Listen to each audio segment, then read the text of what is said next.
Hey, you might be onto something though. シュタインズゲートの選択だというのか。シュタインズゲートオカリンの脳内設定、特に意味はない。でしょうね。ドイツ語と英語 Ah, I didn't want to look it up. 靴を脱げ。Mm. ああ、失礼。ずっとアメリカだったもので。Yeah.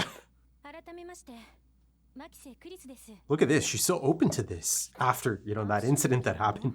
日本の男の人って常識が足りてないじゃない。A do-over. ビビりすぎ。本当は私が刺されたのを見たというのが事実なのか、セク Did you ハラ know? 行為の言い訳なのか、その確認をしたくて来たんですけど、それよりも Right. More importantly. Okay then. Oh, it's the same sound design from episode 1. Look who it is. Amane Suzaha. That's a great transition. トリックではないよね。 Okay, Amane.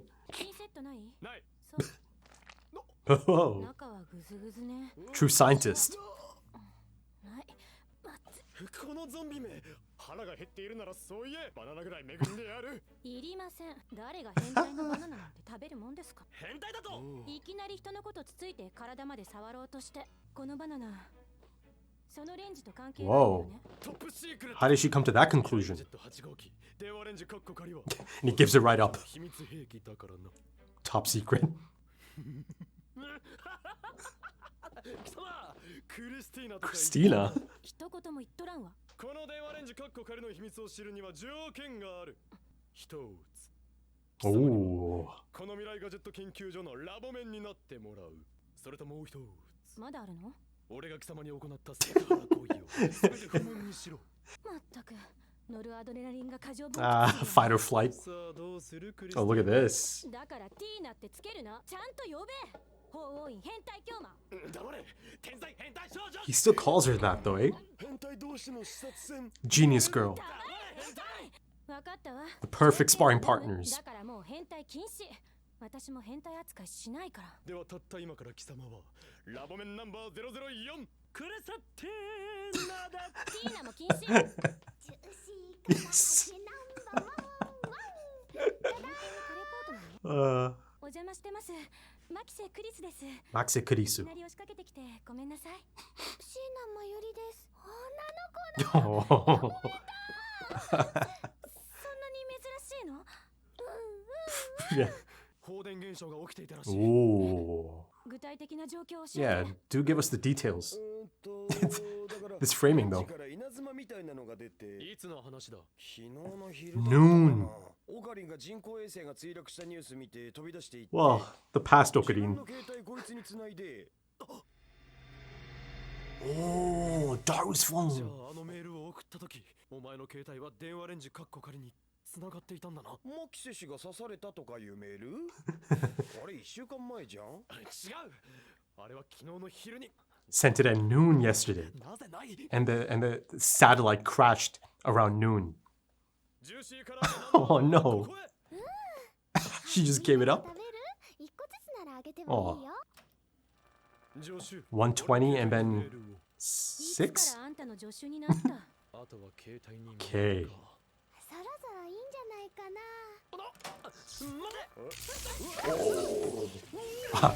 Immediately jumped in to protect Mayuri. But why does she do that? She's not that ditzy, is she? ブラウン氏に見つかったらシャレで済まないレベル。 There's someone else down there too, though. どう？あった。受信日時。 24th. 24日10時。 Okay, so it's the next day. It must be 29th. 5 days. 房からちぎられたバナナは房へと戻った。メールは5日前へと送られた。そんな、まさか。そのまさかだ。この電話レンジカッコ仮は Say the thing. タイムマシンだ。 Ah, look at that. Transitions to Amane Suzaha. Well, that's a great shot. Suzaha. About 99% sure that she's a time traveler. 先行の。 SF, right? あ、そうだった。シャイニングフィンガーと名付けたんだ。 Speaking of potential time travelers. この量。どうした？ダメージでかいよ。Ah. 成果ゼロなんてなんでゲルバナにならなくなったんだ。メールを送れたのはあれ一回きりだしな。I mean, it's happened twice now. いいんじゃね。無理に決まっているだろうが。嘘、タイムマシンなんて。 Yeah, everything she knows or believes just なんだったんだろう。なんだこれは。ah, the Hadron Collider. ラージハドロンコライダーセルンの素粒子加速器。 So it is. 癒されるよね。 He's blushing. タイムマシンはセルンによって独占されています。ジョン・タイター。おお、この前言ってたやつ。今アットチャンネル。Ah, okay, so now he's blowing up. セルンとはなんだ。タイターは言っていた。セルンが2034年までにタイムマシンを完成させる。2034. 意味不なんですけど。いいから教えろ。 I'm surprised he doesn't know CERN. And he made this possible as well. でラスボスは世界一の素粒子加速器ラージハドロン Collider time. 確かタイムトラベルを実現させる方法の一つにミニブラックホールを使ったものがあったよな。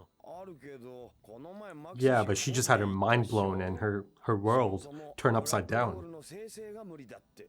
だが LHC がある以上作られる可能性はあるわ。いやねえ、セルンが公式に否定してる。しかし火のないところに煙は立たないとも言う。エル、プサイ。Konguru.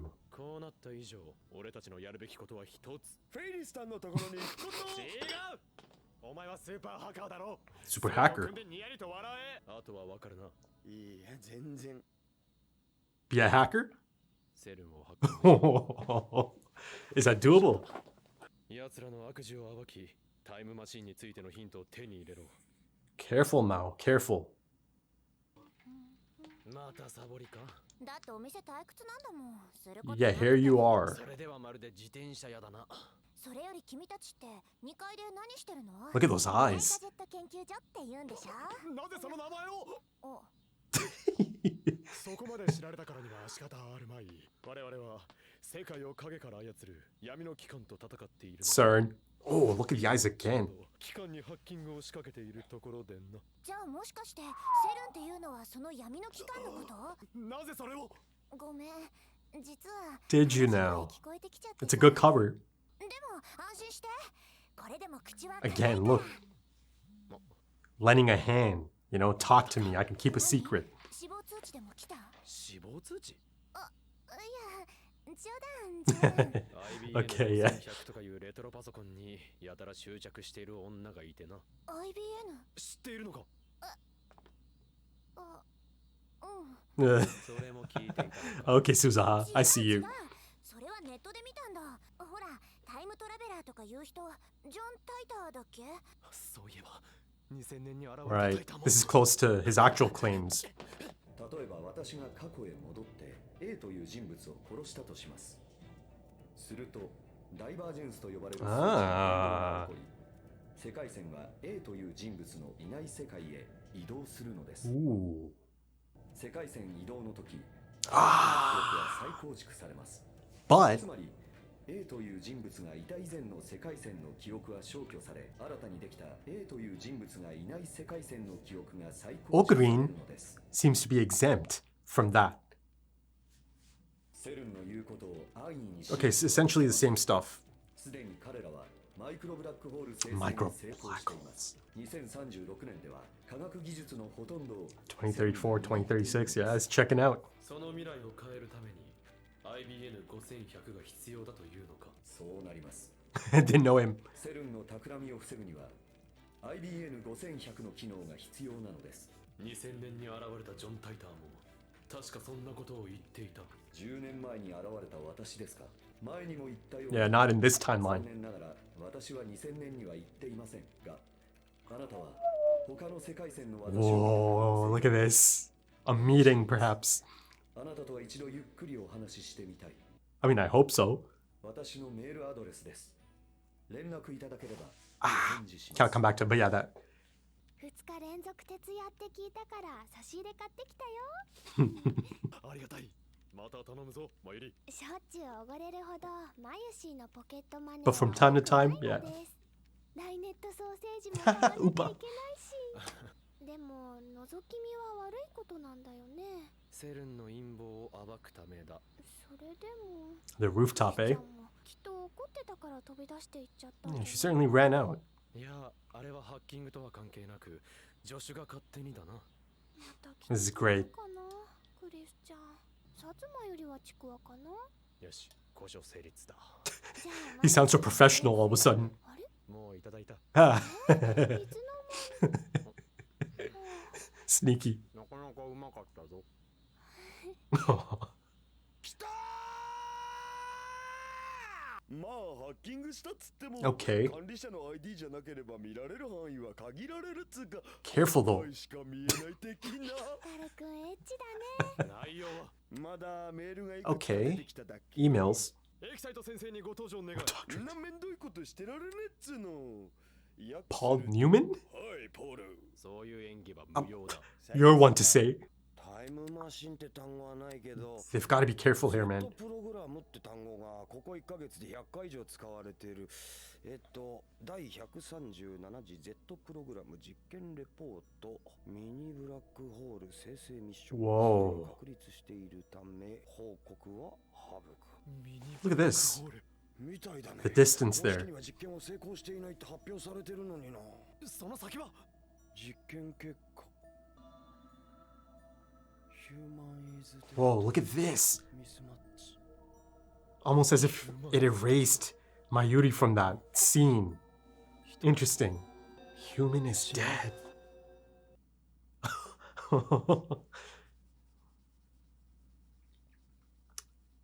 There's some good stuff to dig into again. Okay, so yeah, that's quite the tonal shift, isn't it? Now, the idea of death isn't a new one. It's not really that drastic in this narrative because, again, you can go all the way back to episode 1 and, that notion of Maxe and her dead body, right, bleeding out. And then, of course, in this divergent timeline, she's alive, right? But again, Okarin, the special one, if you will, still remembers her from that timeline, or he still remembers all the details, or maybe not all the details. I'm still not entirely sure on that aspect of it, but enough, certainly from that day, to make it really quite clear that there is something unique, something rather rare about Okarin specifically, right? And as far as I know, so far at least, he's the only one who's able to function in this capacity, right? That he is immune, resistant, that ultimately he is the only one that's exempt from this memory reconstruction aspect of it all, right? As explained by John Teeter. And also on that front, for a couple of episodes now, I've heard them say John Titer. I've always known him as John Teeter, right? So I'm going to continue calling him John Teeter. But, it's not a big deal. I'm just kind of, making a point of kind of, bringing that to your attention here. But yeah, going back to the idea of the tonal shift. Yeah, again, the whole scene, the whole mood just shifted there, right? To the point that, you see that all kind of goofiness kind of goes out the window at that point. You see that even Okarin is quite stumped, right? None of that facade, none of that mask. He's legitimately just, kind of terrified or just really surprised to learn about this, right? And again, just to specify, I'm speaking of, this idea of human is dead, mismatch, right? And then, of course, I'll get into all the different types of lingo that's kind of attached to it. I mean, it's rather, professional lingo, even though it appears to be human life that is up for these experiments, right? Just everything about that. It just felt so professional and just no emotions at all, right? It's like this controlled experiment, a test, a simulation, all of those things can kind of apply here, right? That's the thing though. That's the one thing, and that's the reason I also kind of use simulation. I mean, yes, in its presentation, it's, again, quite the tonal shift. Things get really serious. But again, I don't know for sure if this isn't just, some kind of, simulation that's being attempted, right? multiple simulations at that, at CERN. And in this simulation, potential simulation, they arrive at the conclusion that human is dead, mismatch. But, speculation aside, let's kind of lean into the actual tone of it. It certainly feels like indeed, people have died here, right? There's all kinds of things that they uncover here. And listen, I'm not sure how realistic this is because, of course, at first I'm thinking, did they really, truly, or did Daru actually manage to hack into their system? Though ultimately, it appears that it's only like the email server, right? But, as you saw, I kept saying, be careful, because it could easily just be a case of, a breadcrumb trail that they followed all the way in, right? And now they're in, and now they've come across this information, in a mystery box narrative such as this one, you always have to ask all of these questions. You always have to look at all of these possibilities, especially now that CERN is completely, absolutely established as this organization that does have this iron grip in, the future, in this dystopian future and all of that, 2036, again, as explained by John Teeter. I mean, he certainly made sure to specify that do not take anything CERN has to say seriously, right? Do not take their word for it, essentially. So, from that point on, in my mind, I'm just thinking, okay, boys, you got to be careful here, right? It's a confirmation. It's been confirmed that indeed they control time travel in the future. And, our ensemble cast of characters here, they're dabbling in these things that are leading to some capacity, some type of time travel, right? As of this point, no one's actually, physically time traveled, right? From this ensemble cast, at least, that I know, right, since episode 1. That I've seen actually physically time travel, though there's already signs of that happening since day 1. Or yeah, that could that could be the same thing. But yeah, since episode 1, there's hints that okay, there's maybe other types of time travel at play. But the one that it really focuses on is, again, this divergent world lines aspect of it. But going back to my point, yeah, as of this point, it's all been a case of, or it's strongly been a case of, okay, messages, emails being sent to the past. And it's happened twice now, right?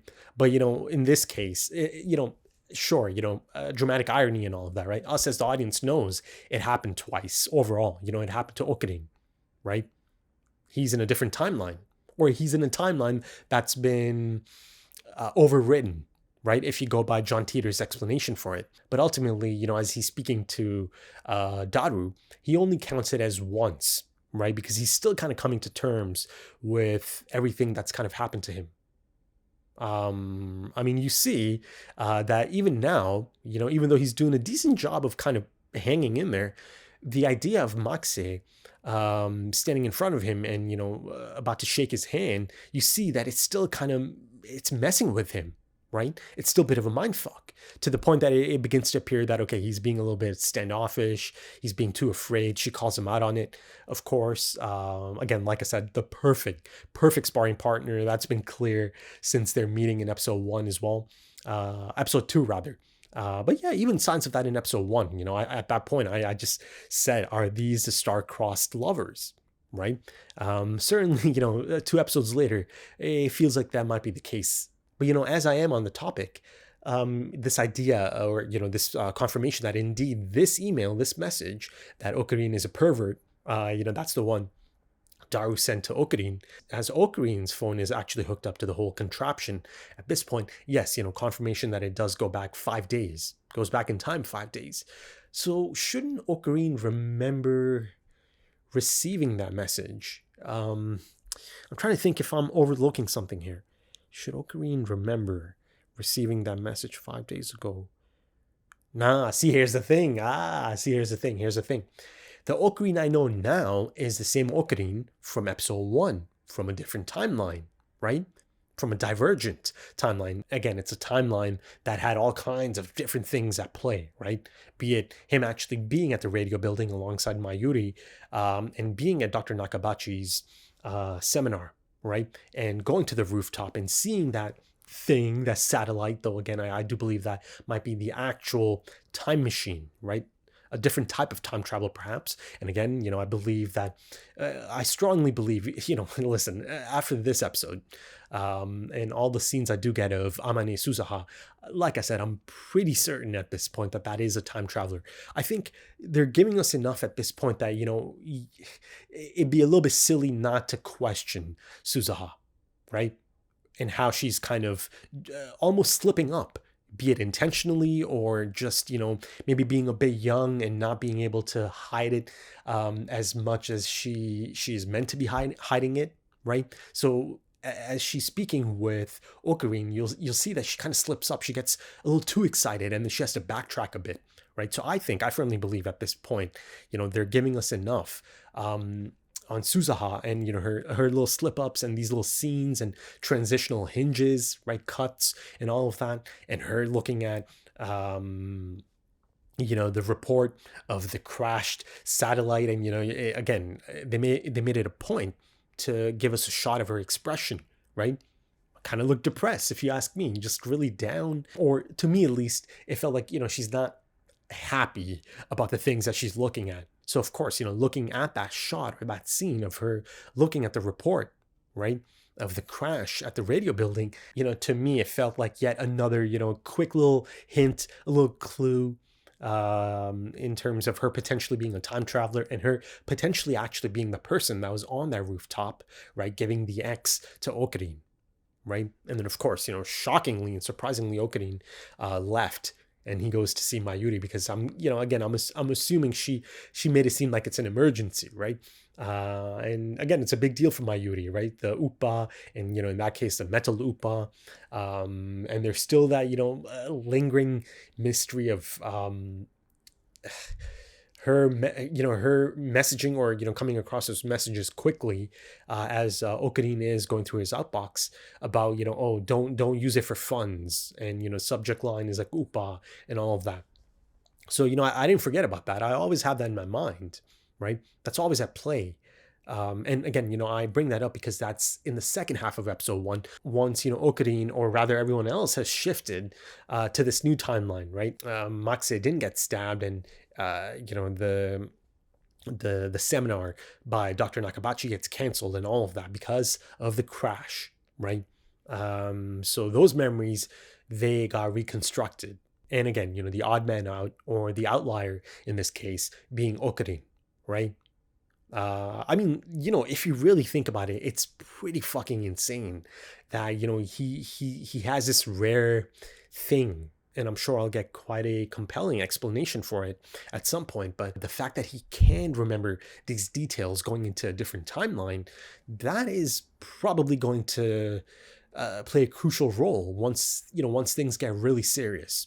Again, I've seen that, it can be a matter of life and death. And, there's also possibly foreshadowing and, just uneasy clues and hints, and more so through the visual storytelling. And, that remains excellent, exceptional even, I think, or rather it continues 3 episodes in. The cinematic language of this story, of the photography, the cinematography. I mean, it's so striking, it's so dynamic, and I think for eager audiences, sharp audiences, or you don't even need to be that sharp. You just have to be paying attention to the photography, the dynamic camera movements, to get even more out of it.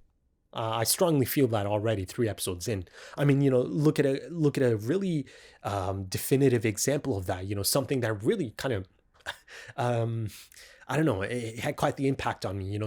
You see, it's a fantastic bit of animation. It's subtle, but the camera movement there, as both Daru and Ocarine are reading the emails that they've hacked into, mismatch and human is dead, error, and all of that.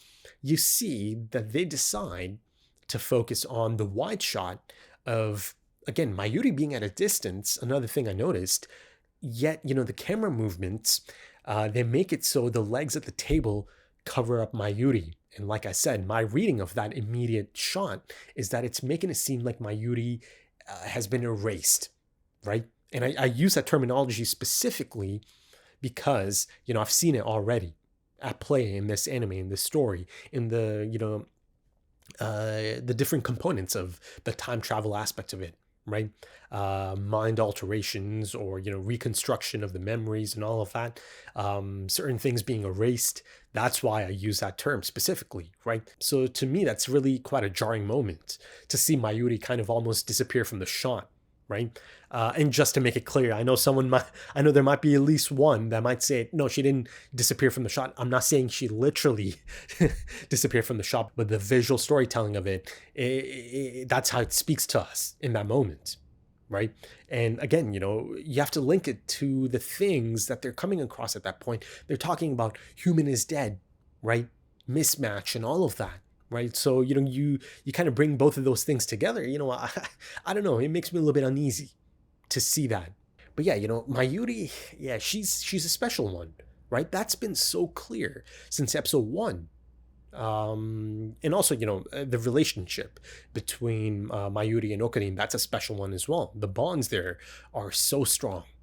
And you see it at play once again in this episode as well, as the first thing Okarin thinks of doing is jumping in there and protecting Mayuri, shielding Mayuri, because even though she's the one who opens that door, and again, that electrical discharge takes place and almost kind of levels the place, or at least one area of the place, the desk, and apparently there's a hole in the ground as well. It's still facilitated, right? Or is it possible that it's because she opened the door, right, and that electrical discharge is allowed, right? Is that the reason the email actually did end up going back in time, 5 days, right? Because if you go back a little bit earlier, Daru did confirm that, okay, at that time, yeah, there was some kind of electrical discharge. This is in the first half, in the opening segments of the episode, right? And you see Makise comes running over and she's like, how come you didn't tell me this before? That's a big deal. So that's twice now under really similar conditions, right? The electrical discharge and all of that, a message has gone back in time, 5 days, right? And this time it didn't get split up into 3.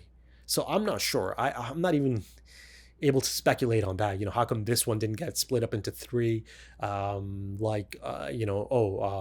news, Makise, someone stabbed Makise, Kurisu, right?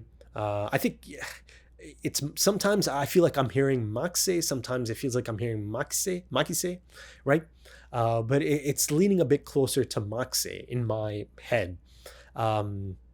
So for now, I'm just kind of parroting that. Though I think, I've got a really strong grasp on all of the names at this point. And in this case, this message, the test from this episode, that Okarin is a pervert, that message going back in time 5 days, there seems to be no changes because of that. And maybe ultimately, it's not the type of message or, groundbreaking shift that is going to cause any, big divergence, right? And then again, there's that idea of the divergence number, right? It's really technical, the presentation of it all. And I'm speaking of, John Teeter once again explaining it to the people on the forum, how exactly, this type of time travel and how exactly time functions, right? The whole thing is just, really quite elaborate. The actual, presentation of it. I mean, it's really, I think it's a beautiful depiction of it. It's really, quite engaging as well. But to me, it feels like, I don't know, a computer system running a program, right? The way it's showcased, the look of it. And, this episode's kind of full of experiments and testing and simulations or things that make you think of all of that stuff. So, the depiction, the visual depiction of the actual, divergence, timeline divergence, and the depiction of it's kind of presented as the orb, right, at the front of the line, essentially, it kind of making the switch to the other timeline. All of it just kind of feels so technical, doesn't it? That a program is running all of that, and looking at the results. Again, the idea of experiments and testing and simulation comes to mind as I look at that. And of course, I'll come back to that section in a bit. John Teeter explaining the whole thing once again, because there's some really interesting things to really latch onto there, especially in terms of John Teeter and Okarin now kind of having a correspondence, right? I mean, you see that John Teeter is still being presented as a male, But, again, I covered that idea, right? That they even, showcase it or show this depiction of it could possibly be anyone, right? As the screen multiplies and you see hundreds and hundreds of faces. So yeah, at this point, it remains to be a male in its depiction, right? And in the voice itself. And also the voice itself has actually been kind of nagging me because it sounds so familiar. So, maybe I'll look into it. I'll have to be a little bit careful, but, maybe I'll put it together. I'll go back and, check it out again, and I'll report again for episode 4 because, it sounds familiar. And of course, that's not uncommon at this point because I've seen or I've experienced plenty of that, right? In anime, overlapping, voice actors for different characters. That's just kind of the nature of it all, right? You're bound to just come across so many of the same actors over time, I suppose. But, going back to this idea of the whole thing feeling rather technical and, experimental in its depiction or, like a simulation and all of that, I kind of like this concept of the divergence number, right? So my immediate understanding of that is that, okay, that's how much, a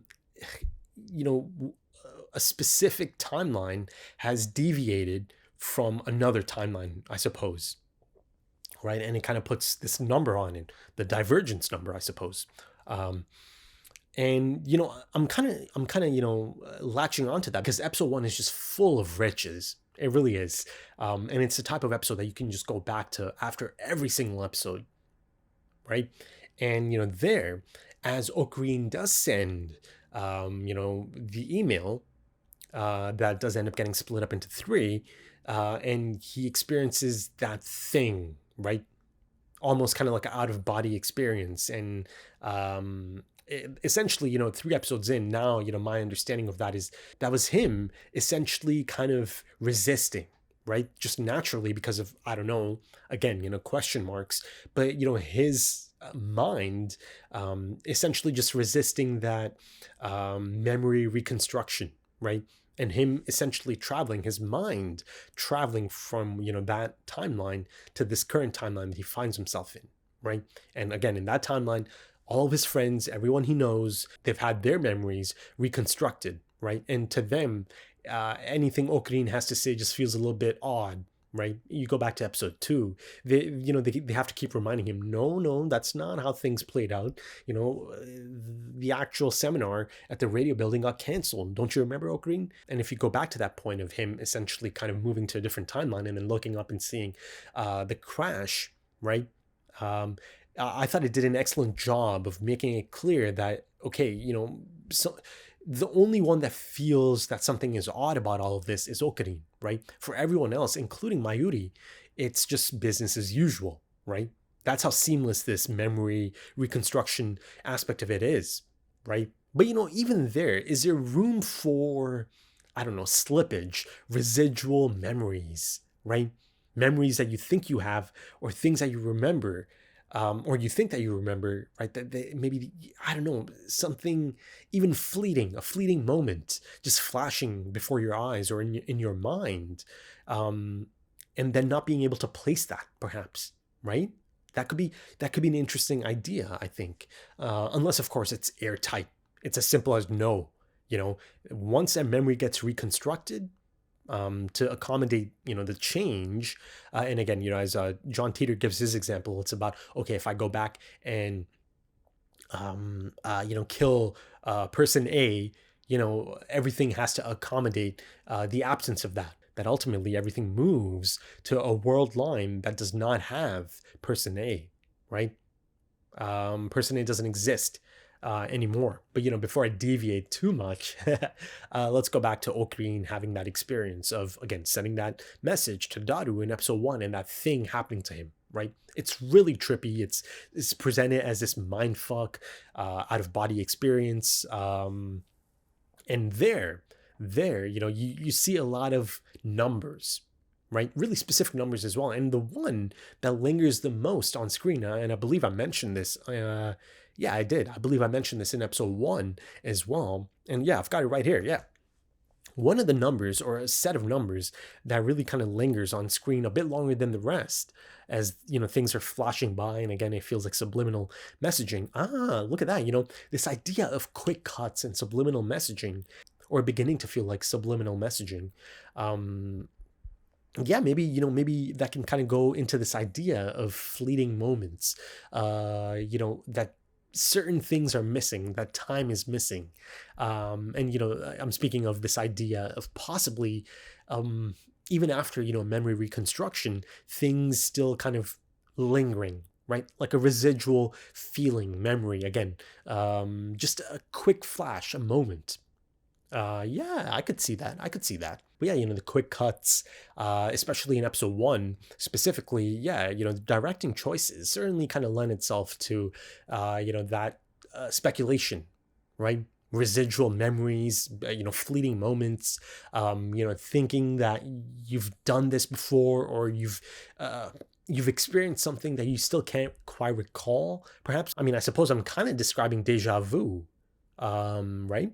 That idea of it. But, going back to this idea of the divergence number, the set of numbers that I made note of and I spoke of in episode 1 as well, I've got it here again, 0.571024.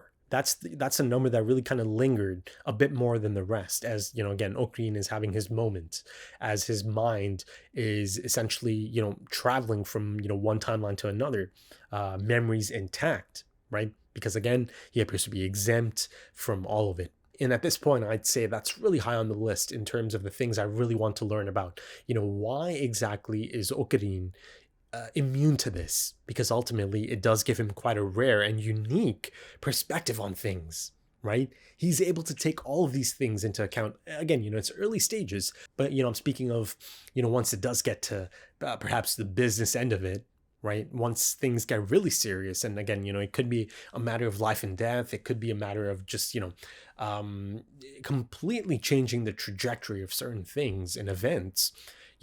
This is going to give him perspective. It's going to give him a lot of insight, but also at the same time, it's a bit of a curse, isn't it? Because I think ultimately, especially once things get really personal, right? Personal as in, him and his close circle of friends as well.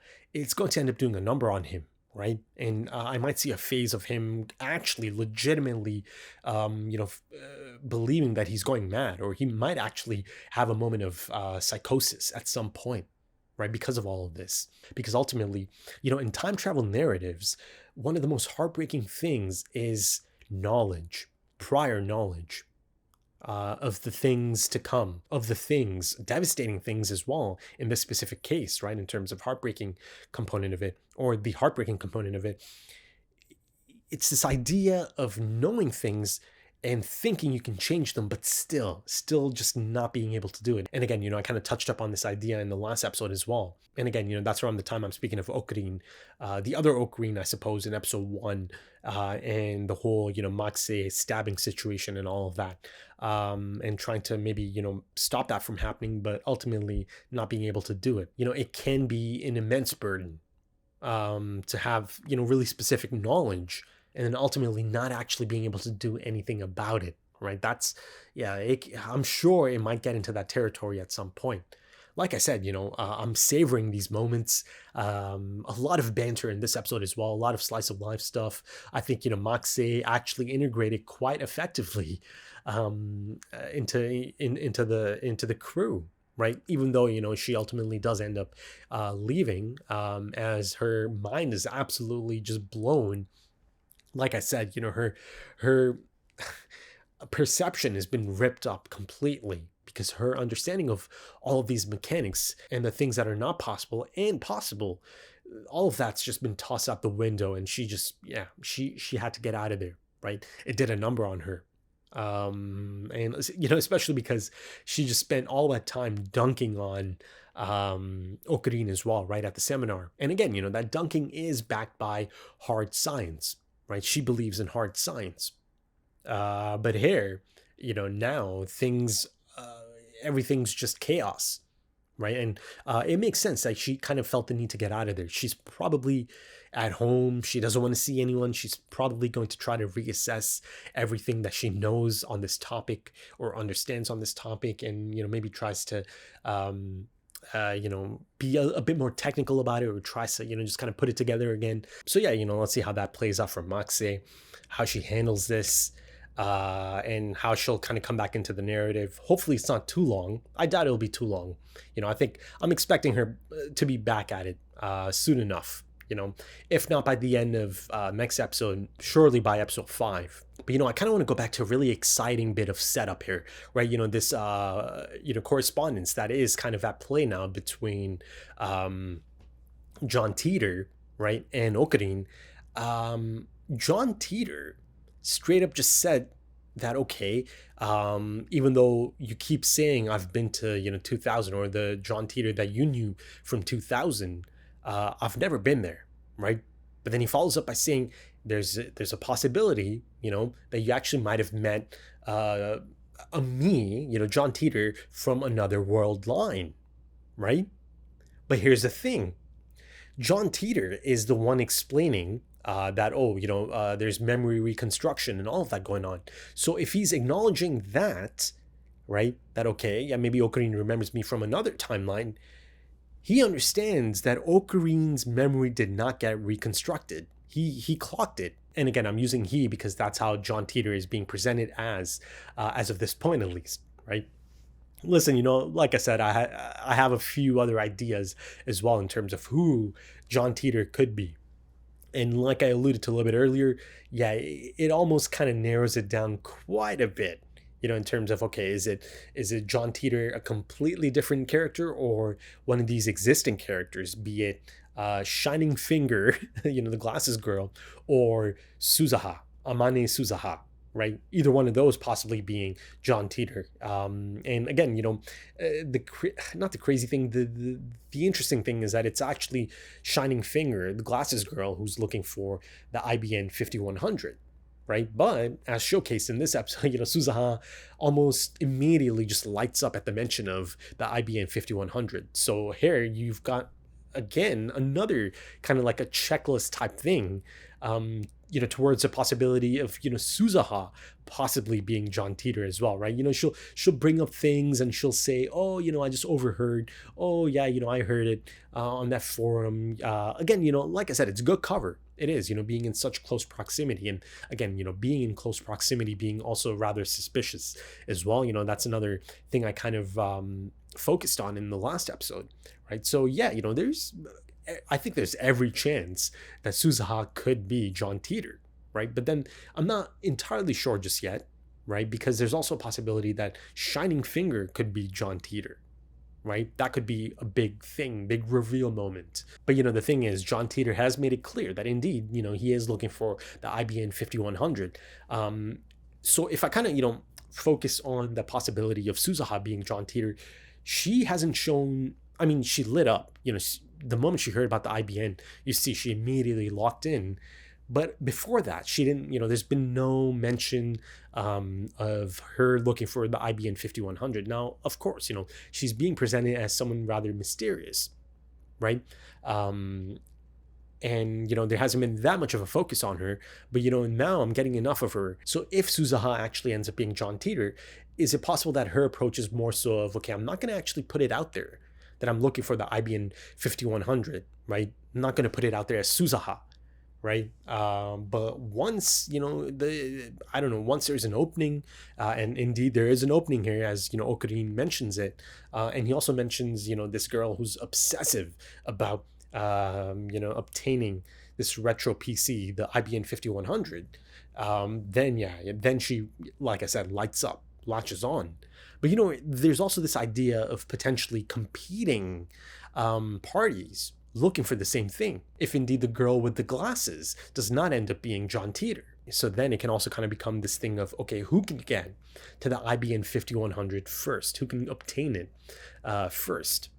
And, depending on who ends up getting it, it could be good news or bad news, or maybe in the middle, Or who knows? Because again, at this point, CERN is essentially established and confirmed, again, through people like John Titor on that forum, as an opposing body, right?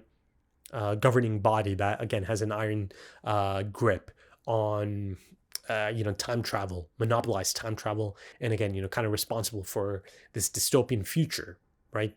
Around 2036 and all of that. So yeah, there's certainly this idea of competing parties being at play, but also, speaking of CERN, let's kind of go back to the conclusion of the episode, right? The emails, the hacked emails. There's stuff like Jellyman's report, number 4, Jellyman. I mean, that immediately just kind of reminds me of the Gel Nana, right? I mean, yeah, it's a code name, but why Jellyman? And again, like I said, it immediately reminded me of the Gel Nanas. So they're doing their own experiments at CERN. Again, trials, simulations, and all of that. But there's human life at play here. But again, it's all rather, I don't know, professional, and there's no room for emotions and all of that. And again, it's stuff like error, human is dead, mismatch. So let's kind of look at that, right? The verbiage there. So of course, human is dead, clear enough. If indeed it's actually being literal about it, that the human has died. Whoever is taking part in these experiments, they have died. And ultimately, it appears to be because it's a mismatch. It's an error. So they're not fit for it. And again, right before all of this, there's also that confirmation that indeed, the aim of generating mini black holes has already been established, right? So they have established that. They've actually accomplished it. So yeah, ultimately, these experiments, and they specified experiment report 137 and experimental results and all of that. It appears to be their attempts at time travel, right? But ultimately, it's kind of leading to death, right? Human is dead, mismatch, error, and all of that stuff, right? So this idea of Jellyman's report, and again, I've seen Gel Nanas, and that idea already being established. There could be a link there. There could be similarities there, right? And that's the reason, I kept saying careful, right? Because listen, there's something incredible happening in that lab, right? Even if at times it just feels like a lot of wholesome, moments, fun and games and banter and slice of life and stuff. There's some incredible things at play in that lab. And, I think I spoke of this in the last episode's discussion. There might be eyes on them. But, going back to my point about John Titor, essentially, catching on to the idea that, okay, this person, there's a possibility that they actually do remember me from a different timeline. But, even more interesting than that is that, okay, if that's the case here, this person actually retains their memories, right, in a new timeline. So you see, from that point on, John Titor said that I'm intrigued, that I do want to talk to you sometime, get in contact, and again, gives Okarin a contact email, right? If you contact me, I'll reply. So I'm really, really quite excited about that subplot. And then, of course, Okarin actually messages him, and I had to go back because, it's a quick flash, but I recognized a few of those things high up on the list, at least, before, it flashed. He essentially compiled a list of things that he remembers from the 2000 John Titor, from the other timeline, from the first half of episode 1, right? In the one, John Titor actually existed. And then, of course, later he finds out that, okay, John Titor just hasn't been around. Right? He calls Daru up, and Daru's like, who's John Titor? So he puts in things like, oh, in 2036, a nuclear war contaminates Earth, right? And that you time traveled from 2036 to obtain an IBM 5100, and that's made in 1975, right? And that, IBM 5100s have hidden functionality. So the really exciting prospect is that, okay, now that Okarin is going to send this email out, or he has sent this email out, first of all, of course, let's see if there's an immediate response in the next episode, or, what exactly the response might be, or if there's no response at all. And also, I am going to be looking at a character like Amane Suzaha, right? And her reactions are on Okarin the next time they see each other again. I'll be looking at I mean, they didn't show me Shining Finger, Glasses Lady again, only through messages, right? Again, she appears to be a completely different person through text messages or just emails. I mean, at the end of the day, whoever ends up being John Teeter, be it Shining Finger, the Glasses Lady, be it Amane Suzaha, be it just a completely different new character, they know. They understand this idea of someone being immune, exempt from this memory reconstruction aspect of the whole thing, right? So that's rather exciting, isn't it? But yeah, let's see. Let's kind of go back to Mayuri and this idea of her feeling like a really special person on multiple occasions, be it through, cuts to Mayuri and her reaction specifically to a certain thing, the staging of it, the blocking of it, right? Be it, through just something as simple as the distance between Mayuri and the rest. All these things in the visual storytelling of it all are quite noticeable. And again, I mentioned the really fantastic dynamic camera movement in that scene, right? Beneath the table and the legs of the table kind of just making it seem like she's been erased, right, from the scene itself. But yeah, all of these things have been really quite noticeable about Mayuri since episode 1, and that she is an important figure in all of this. I mean, she certainly is perhaps the most important figure in Okurin's life, and of course, there's these lingering moments of Okurin just observing Mayuri, right? Again, I mean, there's that moment that's just kind of so vivid in my mind, the opening moments of the series in episode 1, him looking at Mayuri and almost kind of like studying her face. And again, that Okurin felt a bit different, quite a bit different than the goofy Okurin I've known since then. But, on the flip side of it, the lighthearted side of it all, Mayuri just continues to be this ball of sunshine. Right? She came up those stairs singing her song about juicy tenders, and I got another tuturu a little bit later on. You saw me, I just immediately light up. Again, it's the voice acting, it's the character design, it's the things that she has to say, just so incredibly wholesome. And she really cares about them as well. She heard that they pulled 2 all-nighters. She out of her own pocket brings them snacks, and I love that she cares about them in that capacity, right? She tells them, I'm not always able to have that extra pocket money for this, but from time to time it's nice to treat you guys, my friends. I'm paraphrasing here, of course, but you get the gist of it. I just love that friendship that they do have. And then of course, there's a rooftop scene. And yeah, I thought the whole thing is so charming. And once again, it kind of showcases that beautiful dynamic, that wholesome, cute, fun dynamic that Mayuri and Okurin do have. But also on a serious note, she begins by saying something like, "Oh, it's not nice to pry into others' business." Listen, ultimately, she might have had a point there, right? In that specific case, this whole idea of going after CERN or trying to hack into CERN, and again, that ultimately being rather easy, or a bit easier than I thought at least. But again, at the end of the day, it is an email server, and Daru is meant to be a hacker. So I don't know. And the reason I say that she might be kind of right about this case is that, I mean, just throughout the whole segment, I had this feeling of, okay, they're being drawn to this, right? Like I said, breadcrumb trail and all of that. And, they're about to open Pandora's box, right? That, they might be exactly where some of these people want them to be. That it is entirely possible that, them being able to hack in, or Daru being able to hack in, it might have been by design as well, that they made it so Daru could hack in, right? Maybe make it difficult enough, but ultimately kind of leave an opening that, someone like Daru could kind of exploit and get through. That's my concern the whole time. And that's the reason I kept saying, be careful, be careful. And of course, Mayuri is super happy about Maxe joining up the lab as another member, specifically another girl member. And that makes her number 2, the only other one that's ever been a member. And you see that she is missing Maxe already, because Maxe had to make a rather abrupt exit right after, again, the mind-shattering things that have been confirmed there in front of her.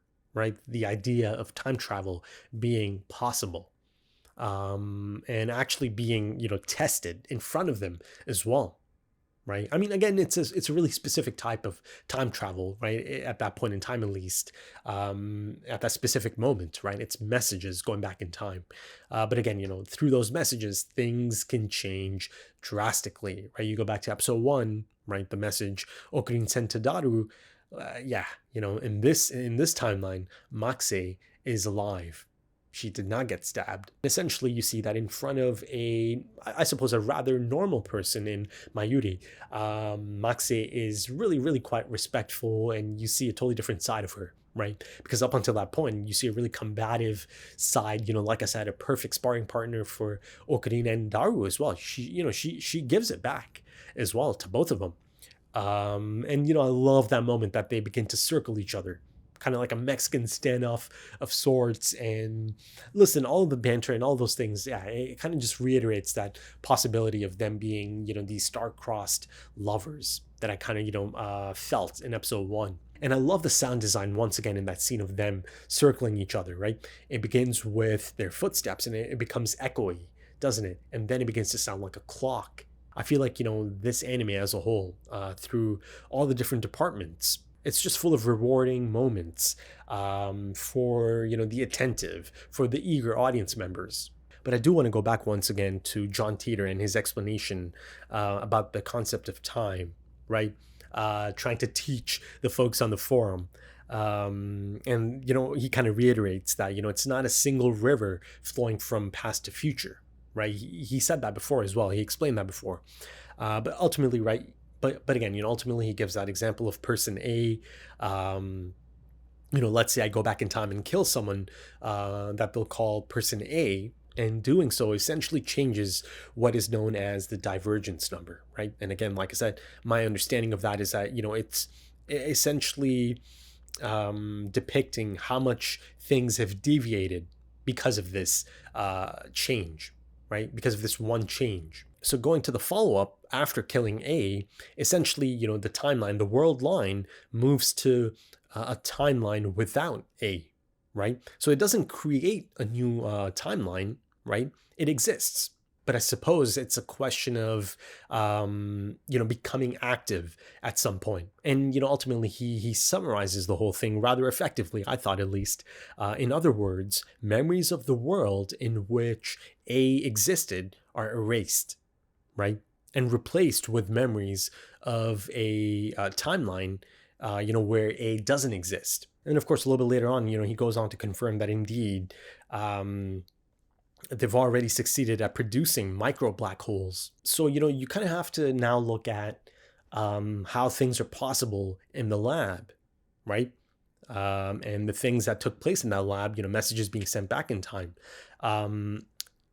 There's other terms that they've brought up back in episode 1 as well. Again, world lines, Kerr black holes, and again, they're speaking openly here about micro black holes. So something in that room, in that lab, or not something, I mean, specifically it's just that whole contraption, that setup, the phone, the microwave, and just a combination of the two and the amount of time being put in there. And, before I forget, there's another thing that I noticed on the microwave itself. Of course, you've got the 120 seconds, but above it, it said 6. And that's 6. And the lighting, the orangey lighting, it's actually rather reminiscent or really similar to the lighting and the depiction of the number I spoke of earlier, right? Or not just that number specifically, any of those numbers, they're being showcased in that orangey light. So I thought that's interesting. But again, this idea of CERN already succeeding in producing micro black holes and all of that, is it directly connected to the things that are taking place in that lab, right? Again, it's this idea I explored in the last episode's discussion, that this could be the start of everything. But let's kind of quickly go back to the beginning of the episode as Maxe shows up at the lab. And, of course, Okarin is quite baffled and just, perplexed as to how she even has directions to the place. Ultimately, it turns out she asked Daru. She used his actual name. And I got that actual name back in episode 1, as Okarin is introducing the members of the lab. But I don't know. Maybe I shouldn't overthink about this.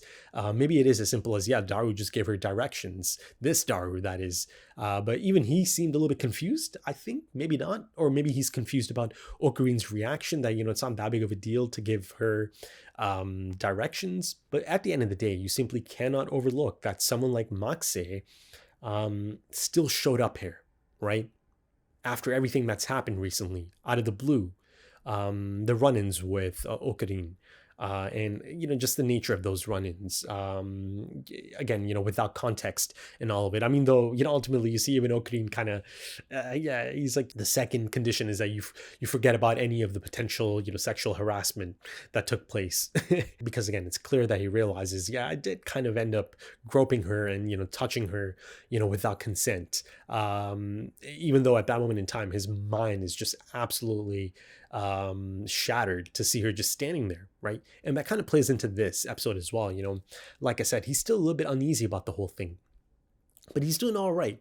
He's actually handling it again a bit better than I thought he would overall. But the fact that she still showed up, this is a really, I don't know, exceptional, genius level person in the community or in the field, right, who's had papers published in that magazine, Sciencey, and I'm guessing that's meant to be a science magazine, but again, they change it up just a bit, just like CERN and MewTube and all of that. This really impressive, accomplished person, at a really young age as well, still showed up here at this little apartment building or room rather, that's doubling up as a lab, and this college student, right, who's really kind of out there in his I don't know, behavior and his personality and how he carries himself and all of that. But I think by the end of it all, she also understood that, okay, that's one part of him. He is impressive in his own right. Okarin, that is, and Daru as well, of course. So, the notion of someone who firmly believes that the idea of time travel is nonsensical, again, as, showcased in her seminar, as she dunks on Okarin over and over again, the idea of her coming here and saying things like, oh, I just wanted to see if you actually saw me getting stabbed, or if it was just an excuse to, harass me. I don't know, man. To me, it still feels a little bit disconnected. Something about it feels a bit off that she actually came here. But the thing is, it's because of some of the things he had to say to her in that, in that manic state. From her perspective, it might have looked like a manic state. Even from Daru's perspective, it might have looked like Okarin in a manic state, right? He's trying to hold him back. Daru's being the voice of reason. But again, they don't know the things that Okarin is experiencing on that day, right? It could mess anyone up. But you see, at moments, she'll immediately just kind of, lock into something as he's saying things, right? He's talking about, the radio building and, Dr. Nakabachi's seminar and, this idea of you being stabbed and all of that. At certain points, she locks in on things. Something does get her attention out of the things that he has to say. So yeah, it'll be interesting to see how it builds on that and how it kind of explains, her showing up here, right? Because listen, at the end of the day, I still think it's a bit of a head scratcher, that she did show up here. And not only just show up here, she's more than open to actually, starting all over again. She's the one who's extending herself. She's the one who's reintroducing herself. She wants to keep it professional, shake hands and all of that. So yeah, she's super open to the whole thing, right? She's open to overlooking some of the, the perverted stuff that they have to say. And again, some of the behavior and all of that. She wants to be here. Right, she wants to hear him out. And listen, one of the possibilities, again, it could be a collection of possibilities, but one of them easily could be that maybe she also saw something in Okarin that she maybe took to Okarin as well, at least the opening stages of it. Oh, and also, before she steps in, she forgets to take her boots off, right? And she said that, oh, it's because she's been in the States for so long. And you saw my reaction to that. I mean, this idea of bringing your outdoor shoes indoors, right? Walking around in the halls, in the kitchen, in the washrooms, in your bedrooms, in your bed. To me, that's always been this really, really baffling thing. It's honestly, it's disgusting. And of course, she kind of zeroes in on the jalnanas, right? More importantly, and then it goes to the intro. But, after the intro, again, I kind of mentioned this scene of Suzaha channel surfing. And again, the first channel is the crash. And again, she looks rather deflated. And I mentioned the sound design at that point. I mean, ultimately, it just ends up being, bikes, right?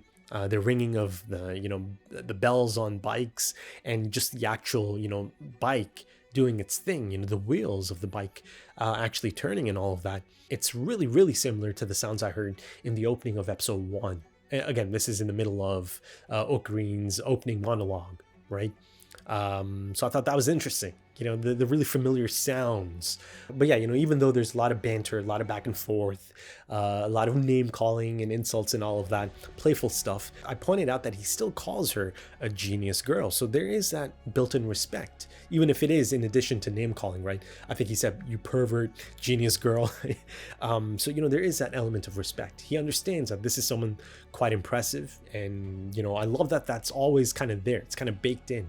Even if he is hurling insults at her as well, back and forth. So I like that. But yeah, I think I'll sign off on that. I think that's a great episode. I mean, it's just a perfect balance of all of these elements. And, for that reason, it's really entertaining, really engaging. And I'm really all in. I've been all in since the moment it started, episode 1, the first moments, the first scenes of episode 1. So yeah, it's good stuff. And it's exciting times, man. And it's early days. And like I said, I'm savoring all of this.